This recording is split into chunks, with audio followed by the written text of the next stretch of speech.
Hello friends, maths फंडा with Dilip Jha में आपका पुनः स्वागत है। इसके पहले हमने कार्तीय गुणा और संबंध और फलन के अंतर्गत में कार्तीय गुणा, संबंध और फलन को समझने की कोशिश की है और आज के इस विशेष भाग में हम फलन पे फोकस करेंगे। इसके पहले वाले भाग आप देखेंगे तो आपको मेरे YouTube में मिल जाएंगे। आप देखेंगे कि कार्तीय गुणा और संबंध दो चीज़ जब समझते हैं आप, उसके बाद आप तीसरे चरण फलन में आते हैं और फलन की आपका कॉन्सेप्ट आपको बहुत ज़्यादा क्लियर होता है। यहाँ आप देखिए, हमने पहले वाले भाग में जो लिया था, जो हमने कार्तीय गुणा और संबंध बताते समय लिए थे एग्जाम्पल, उन्हीं एग्जाम्पल को मैंने यहाँ फिर से लिया है। मैंने आपसे प्रश्न भी किया था कि क्या ये संबंध जो यहाँ दिख रहे हैं ये फलन है कि नहीं। यहाँ देखिए, 1 2 से जुड़ा है, 2 3 से जुड़ा है और 5 और 6 यहाँ से जुड़े हैं, 4 और 5, और यहाँ इस तरह से हमको क्रमित युग्म मिल रहे हैं। 1 2 2 3 3 4 4 5 और 5 6, ये हमको क्रमित युग्म मिल रहे हैं और ये ऑर्डर्ड पेयर हैं। ये ऑर्डर्ड पेयर बहुत सारे बन सकते थे, लेकिन इस संबंध में केवल इतने बने हैं। यहाँ 2 पॉइंट आपको और अच्छे से ध्यान में रखना चाहिए कि वो कहते क्या हैं अवयवों को। जैसे यहाँ पहला वाला जो 1 और 2 जो ऑर्डर पेयर है, इसमें 2 कहलाता है असल में प्रतिबिंब है। किसका प्रतिबिंब कहलाता है? ये 1 का प्रतिबिंब कहलाता है। 1 का 2 1 का प्रतिबिंब कहलाता है और 1 जो होता है वो वास्तव में 2 का पूर्व प्रतिबिंब कहलाता है। इस तरह प्रत्येक ऑर्डर पेयर में दूसरा वाला जो भाग होता है वो प्रतिबिंब होता है और पहला वाला जो होता है वो पहले दूसरे वाले का पूर्व प्रतिबिंब कहलाता है। तो बिंब प्रतिबिंब हमको यहाँ पर ध्यान रखना चाहिए। अब हम इसमें आगे बढ़ते हैं कि दूसरे वाले उदाहरण में जो 9 4 25 है, यहाँ पर 5 3 और 2 1 ऋण 2 ऋण 3 और ऋण 5 से जुड़ा हुआ है। यहाँ भी हमने देखा कि यहाँ पर ये 2 अवयवों से जुड़े हुए हैं। ठीक है, हम फलन की परिभाषा के अंतर्गत आते हैं कि वास्तव में फलन किसे कहेंगे। मैंने कहा था आपको वहाँ पर कि एक संबंध जो होता है वो फलन की तरफ आगे बढ़ता है, यानी फलन बन जाता है। तो यहाँ ध्यान देखिए कि फलन के मैंने लिखा है कि एक विशेष प्रकार का संबंध फलन है। विशेष प्रकार का संबंध फलन है यदि समुच्चय ए के प्रत्येक अवयव का, ए और बी 2 समुच्चय के बीच यदि हम संबंध देख रहे हैं और उस संबंध को फलन की सततता पर कसौटी में कसना चाहते हैं। देखेंगे, यदि समुच्चय ए के प्रत्येक अवयव का समुच्चय बी में एक और केवल एक प्रतिबिंब है, ये हमारी परिभाषा है।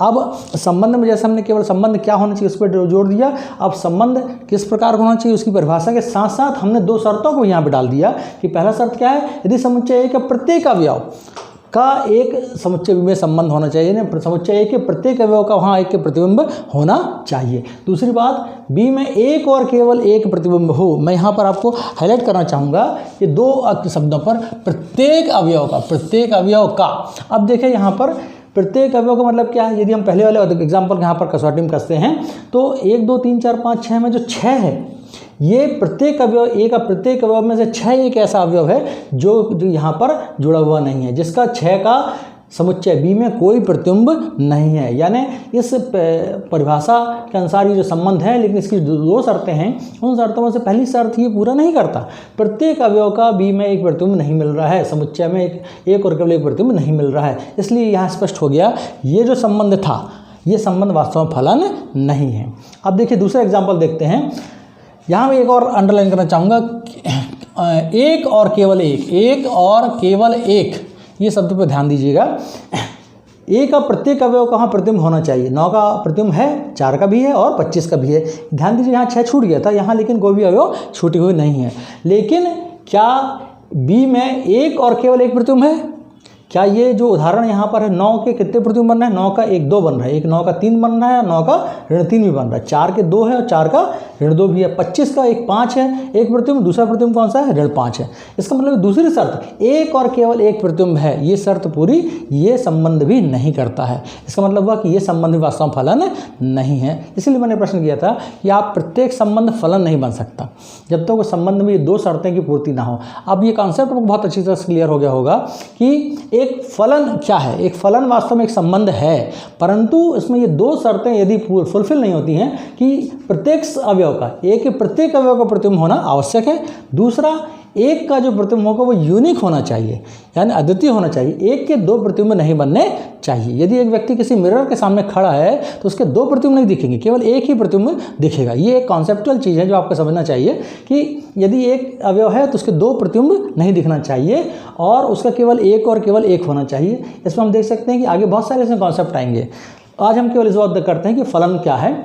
अब तीसरा एग्जाम्पल हमने लिया है एफ, जिसको हम फलन बोलेंगे। इसको हम आर से दिखाते हैं, रिलेशन होते हैं, और इसको हम कहते हैं फंक्शन, यानी इसको एफ से दिखाते हैं। ये एक प्राकृत संख्याओं का समुच्चय हमने लिया एन, और एन से एन में हमने लिया। हमने आपको बताया था पहले कि हम दो समुच्चय, एक ही अवयव समुच्चय को दो बार उपयोग कर सकते हैं। इसको हम ए क्रॉस ए या बी क्रॉस बी दिखाते हैं, या दो समुच्चय ले सकते हैं, ए क्रॉस बी या पी क्रॉस क्यू। तो हमने एन से एन पर एक फंक्शन देखा, एक संबंध है, उस फंक्शन हम देख रहे हैं संबंध को, ये फलन बनता है कि नहीं। इसकी परिभाषा यहाँ पर क्या, एफ एक्स बराबर एक्स प्लस वन, यानी जो अवयव है यहाँ पर वो x से एक ज़्यादा है। तो n यदि हमने यहाँ पर लिखा या डैश डैश कर दिया, बहुत सारे अवयव लिख नहीं सकते, अनंत है।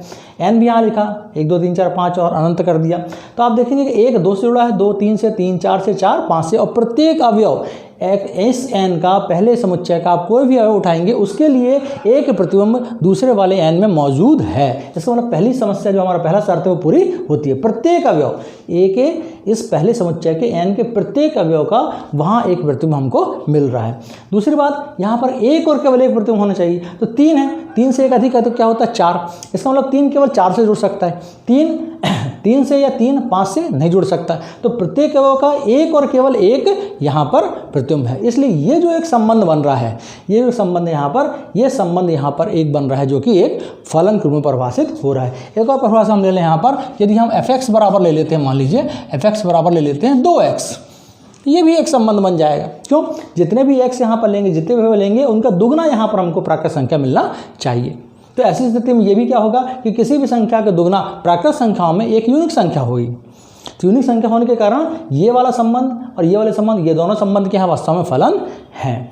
अब यदि एक और हम यहाँ लेते हैं कि r वास्तविक संख्या का समुच्चय मान लीजिए, और हम f r लेते हैं, और एफ एक्स बराबर 2x धन 1 यदि एक आपको देते हैं, एक संबंध की परिभाषा देते हैं। अब इस संबंध को आपको देखना है कि ये वास्तव में फलन है कि नहीं। आप इसको चेक करिएगा, इसमें प्रांत क्या बनेगा, सह प्रांत क्या बनेगा और परसर क्या बनेगा, इसकी आप गणना करिए और ये देखिए, चेक करिए कि क्या यह संबंध वास्तव में फलन है कि नहीं है। फलन बहुत सारे होते हैं, इस कॉन्सेप्ट मैंने आपको फलन बताने की कोशिश की। मेरे इसमें आपको बहुत सारे भाग मिलते चल जाएंगे, और हम फलन और संबंध, सबके संबंध में विशेष चर्चा करेंगे। फलन के बहुत सारे प्रकार होते हैं, जैसे तत्समक फलन है, अचर फलन है, बहुपद फलन है, परमेय फलन है, मापांक फलन है, चिन्ह फलन है और मात्रात्मक पूर्णांक फलन है। इन सभी को हम अगले वीडियोज़ में देखते जाएंगे। तो आप चैनल को सब्सक्राइब करिए और अपने दोस्तों को शेयर करिए, और बहुत यदि इसमें कोई स्थिति आपको ऐसी लगती है जो डिटेल करना है, उसके संबंध में कमेंट करिए। Thank you.